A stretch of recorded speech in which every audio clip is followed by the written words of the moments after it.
সবাইকে স্বাগত জানাচ্ছি বিডি ভিউজে। আপনাদের সাথে আছি আমি সুস্মিতা দাস। ইরানের সাম্প্রতিক গণবিক্ষোভ, তার উপর রাষ্ট্রীয় দমনপীড়ন, যুক্তরাষ্ট্রের প্রকাশ্য রাজনৈতিক অবস্থান এবং সর্বোপরি সর্বোচ্চ নেতা আয়াতুল্লাহ আলী খামেনির বক্তব্য, এই পুরো ঘটনা প্রবাহ মধ্যপ্রাচ্যের ভূরাজনীতি, অভ্যন্তরীণ ক্ষমতা কাঠামো এবং আন্তর্জাতিক শক্তির দ্বন্দ্বকে এক গভীর সংকটের মধ্যে নিয়ে এসেছে। ২৮ ডিসেম্বর থেকে শুরু হওয়া এই বিক্ষোভ কেবল অর্থনৈতিক অসন্তোষের বহিঃপ্রকাশ ছিল না, এটি ইরানি রাষ্ট্র ব্যবস্থার দীর্ঘদিনের জমে থাকা ক্ষোভ, সামাজিক বৈষম্য, রাজনৈতিক অবদমন এবং আন্তর্জাতিক নিষেধাজ্ঞার সম্মিলিত প্রতিক্রিয়া হিসেবে সামনে এসেছে। খামেনির বক্তব্যে যখন কয়েক হাজার নিহত হওয়ার স্বীকারোক্তি শোনা যায়, তখন তা কেবল একটি সংখ্যা নয়, বরং রাষ্ট্রীয় সহিংসতার মাত্রা সম্পর্কে প্রথমবারের মতো সর্বোচ্চ স্তর থেকে একটি ইঙ্গিত। এই স্বীকারোক্তি নিজেই ইরানের ভেতরের রাজনৈতিক ভাষ্য ও আন্তর্জাতিক পরিসরে ইরানের অবস্থান দুটোর ক্ষেত্রেই তাৎপর্যপূর্ণ। আরও বিস্তারিত থাকছে ওয়াহিদ ফারুকের প্রতিবেদনে।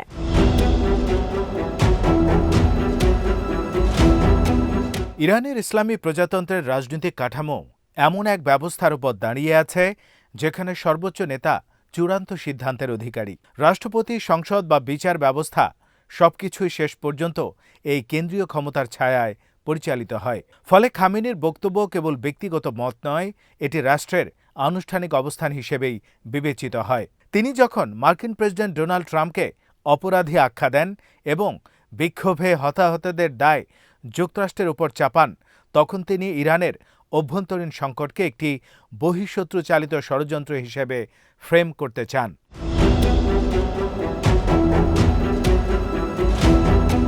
এই কৌশল ইরানের জন্য নতুন নয়। ১৯৭৯ সালের বিপ্লবের পর থেকেই যুক্তরাষ্ট্রকে গ্রেট স্যাটান হিসেবে চিহ্নিত করা হয়েছে এবং যে কোনো বড় ধরনের অভ্যন্তরীণ আন্দোলন বা বিরোধিতাকে বিদেশি হস্তক্ষেপের ফল হিসেবে তুলে ধরা হয়েছে। এর মাধ্যমে রাষ্ট্র একদিকে জাতীয়তাবাদী আবেগ উস্কে দেয়, অন্যদিকে অভ্যন্তরীণ বিরোধীদের বৈধতা নষ্ট করে।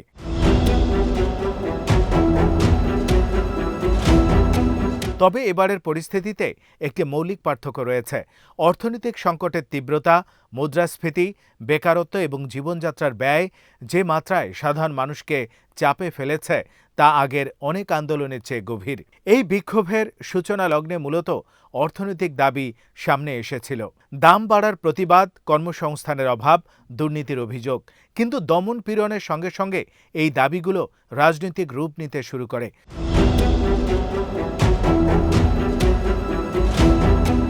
রাষ্ট্রীয় সহিংসতা যখন শত শত নয়, বরং হাজার হাজার মানুষের প্রাণ কেড়ে নেয় বলে বিভিন্ন মানবাধিকার সংস্থা দাবি করে, তখন আন্দোলনের চরিত্র আরও পাল্টে যায়। খামেনির বক্তব্যে কয়েক হাজার নিহত বলার মধ্য দিয়ে এক অর্থে তিনি আন্তর্জাতিক মানবাধিকার সংগঠনগুলোর সংখ্যাকে পুরোপুরি অস্বীকার করেননি, বরং পরোক্ষভাবে স্বীকার করেছেন যে ক্ষয়ক্ষতি রাষ্ট্রের দাবি করা সংখ্যার চেয়ে অনেক বেশি।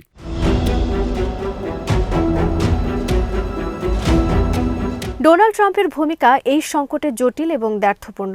একদিকে তিনি সামাজিক যোগাযোগ মাধ্যম ও বক্তব্যে ইরানি বিক্ষোভকারীদের প্রতি সমর্থন জানিয়েছেন, সহায়তা আসছে ধরনের মন্তব্য করেছেন, এমনকি ইরান সরকার বিক্ষোভকারীদের হত্যা বা ফাঁসি দিলে যুক্তরাষ্ট্র প্রতিক্রিয়া দেখাবে বলেও হুঁশিয়ারি দিয়েছেন। অন্যদিকে তিনি আবার হঠাৎ করেই একটি তুলনামূলক নরম সুরে কথা বলেছেন, দাবি করেছেন যে ইরান নাকি ৮০০ জনের ফাঁসি বাতিল করেছে এবং তিনি সেটিকে সম্মান করেন।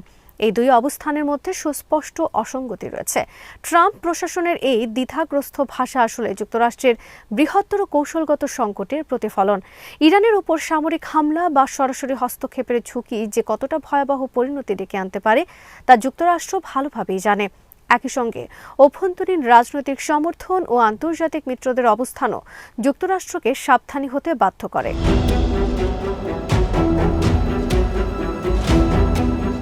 খামেনি যখন ট্রাম্পকে অপরাধী বলেন, তখন তিনি কেবল বিক্ষোভে হতাহতদের দায় নয়, বরং দীর্ঘদিনের নিষেধাজ্ঞা, অর্থনৈতিক ক্ষতি এবং ইরানের সার্বভৌমত্বে হস্তক্ষেপের অভিযোগও তার কাঁধে চাপান। যুক্তরাষ্ট্রের নিষেধাজ্ঞা ইরানের অর্থনীতিকে যে ভয়াবহভাবে ক্ষতিগ্রস্ত করেছে তা অস্বীকার করার উপায় নেই।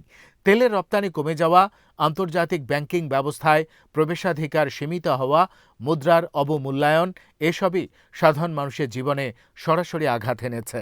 ফলে খামেনির বক্তব্যে যুক্তরাষ্ট্রকে দোষারোপ করার একটি বাস্তব ভিত্তি রয়েছে, যদিও সেটি ইরানের অভ্যন্তরীণ শাসন ব্যবস্থার দায়কে আড়াল করার কৌশল হিসেবে ব্যবহৃত হয়।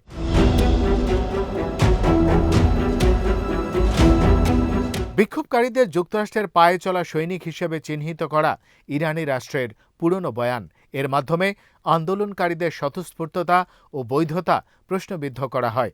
কিন্তু বাস্তবতা হল, ইরানের তরুণ প্রজন্মের একটি বড় অংশ রাষ্ট্রীয় মতাদর্শের সঙ্গে নিজেদের আর খাপ খাওয়াতে পারছে না। সামাজিক যোগাযোগ মাধ্যম, বৈশ্বিক সংস্কৃতি এবং অর্থনৈতিক বাস্তবতা তাদের দৃষ্টিভঙ্গি বদলে দিয়েছে। তারা ধর্মীয় শাসনের কঠোরতা, ব্যক্তি স্বাধীনতার সীমাবদ্ধতা এবং রাজনৈতিক প্রতিনিধিত্বের অভাব নিয়ে ক্রমেই বেশি অসন্তুষ্ট। এই অসন্তোষকে কেবল বিদেশি ষড়যন্ত্র হিসেবে ব্যাখ্যা করলে সমস্যার গভীরতা অনুধাবন করা যায় না।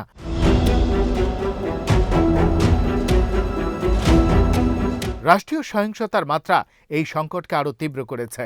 মানবাধিকার কর্মীদের দাবি অনুযায়ী ৩,০০০-এর বেশি মানুষ নিহত হয়েছেন।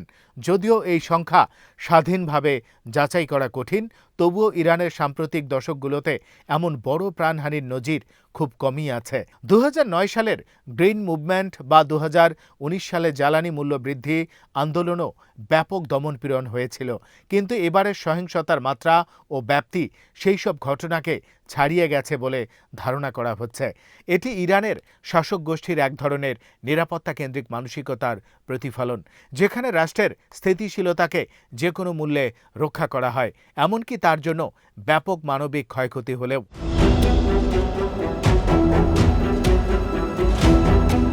ইন্টারনেট ও যোগাযোগ ব্যবস্থা বন্ধ করে দেওয়াও এই কৌশলের অংশ। জানুয়ারি মাসের শুরুতে সম্পূর্ণ ইন্টারনেট বিচ্ছিন্ন করে দেওয়া হয়, যা আধুনিক যুগে রাষ্ট্রীয় নিয়ন্ত্রণের একটি শক্তিশালী অস্ত্র। এর ফলে বিক্ষোভকারীদের সংগঠিত হওয়া কঠিন হয়। আন্তর্জাতিক গণমাধ্যম ও মানবাধিকার সংস্থার কাছে তথ্য পৌঁছানো বাধাগ্রস্ত হয় এবং রাষ্ট্র নিজস্ব বয়ান প্রতিষ্ঠা করার সুযোগ পায়। তবে এই ধরনের অবরোধ অর্থনীতির উপরও বড় ধরনের প্রভাব ফেলে। ব্যাংকিং লেনদেন, ব্যবসা বাণিজ্য এবং দৈনন্দিন যোগাযোগ ব্যাহত হওয়ায় সাধারণ মানুষ আরও ক্ষতিগ্রস্ত হয়। পরবর্তীতে সীমিত আকারে ইন্টারনেট চালু করা মূলত অর্থনৈতিক চাপ সামাল দেওয়ার কৌশল বলেই মনে হয়, রাজনৈতিক উদারতার ইঙ্গিত নয়।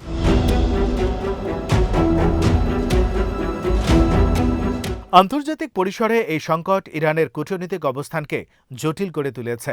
যুক্তরাষ্ট্র ও ইসরায়েলের বিরুদ্ধে ইরানের অভিযোগ নতুন নয়, তবে রাশিয়ার সঙ্গে ঘনিষ্ঠ যোগাযোগ এবং প্রেসিডেন্ট পেজেশকিয়ানের পুতিনের সঙ্গে ফোনালাপ দেখায় যে ইরান এই সংকটে কৌশলগত মিত্রদের পাশে রাখতে চায়। রাশিয়া নিজেও পশ্চিমা নিষেধাজ্ঞার মুখে রয়েছে, ফলে দুই দেশের মধ্যে এক ধরনের স্বার্থের মিল রয়েছে। তবে রাশিয়া বা চীন ইরানের অভ্যন্তরীণ দমন পীড়নের প্রকাশ্য সমর্থন দেবে এমন সম্ভাবনা সীমিত। তারা মূলত স্থিতিশীলতা এবং নিজেদের কৌশলগত স্বার্থ রক্ষায় আগ্রহী।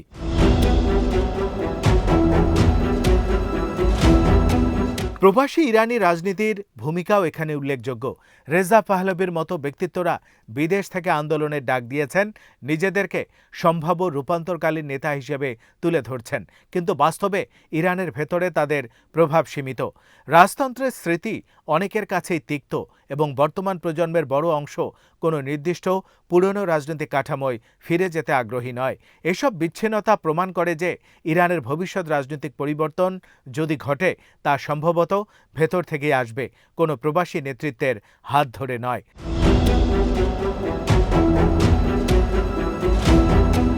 সব মিলিয়ে খামেনির বক্তব্য, ট্রাম্পের প্রতিক্রিয়া এবং চলমান পরিস্থিতি ইরানের সংকটকে বহুমাত্রিক করে তুলেছে। এটি কেবল সরকার বনাম জনগণের দ্বন্দ্ব নয়, বরং আন্তর্জাতিক শক্তির প্রভাব, আঞ্চলিক রাজনীতি, অর্থনৈতিক নিষেধাজ্ঞা এবং আদর্শিক সংঘাতের সমন্বিত ফল। রাষ্ট্র স্বল্প মেয়াদে দমনপীড়নের মাধ্যমে পরিস্থিতি নিয়ন্ত্রণে আনতে পারলেও দীর্ঘমেয়াদে এই ক্ষোভ দমিয়ে রাখা কঠিন হবে। ইতিহাস দেখায়, যখন একটি রাষ্ট্র তার জনগণের মৌলিক দাবি ও মানবিক মর্যাদাকে উপেক্ষা করে কেবল শক্তির উপর নির্ভর করে, তখন সেই স্থিতিশীলতা ভঙ্গুর হয়ে ওঠে।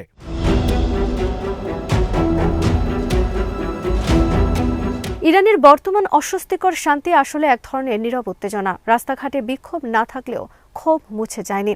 অর্থনৈতিক সংকট, সামাজিক বৈষম্য এবং রাজনৈতিক অবদমন অব্যাহত থাকলে ভবিষ্যতে আরও বড় বিস্ফোরণের সম্ভাবনা থেকেই যায়। খামেনির যুক্তরাষ্ট্র বিরোধী বক্তব্য হয়তো রাষ্ট্রীয় সমর্থকদের একত্রিত করতে সক্ষম হবে, কিন্তু যে তরুণ প্রজন্ম রক্তক্ষয়ী দমন পীড়নের সাক্ষী হয়েছে তাদের মনোভাব বদলাতে এই বয়ান যথেষ্ট নাও হতে পারে। এই প্রেক্ষাপটে ইরানের সামনে সবচেয়ে বড় প্রশ্ন হল, রাষ্ট্র কি কেবল শক্তির মাধ্যমে টিকে থাকতে চাইবে, নাকি বাস্তব সংস্কারের পথে হাঁটার সাহস দেখাবে? ইতিহাস শেষ পর্যন্ত এই প্রশ্নের উত্তরই দেবে। আজ এখানেই শেষ করছি। সবাই ভালো থাকুন, সুস্থ থাকুন আর দেখতে থাকুন বিডি ভিউজ। চ্যানেলটি ভালো লাগলে সাবস্ক্রাইব করুন। সংযুক্ত থাকুন আমাদের ফেসবুক পেজে।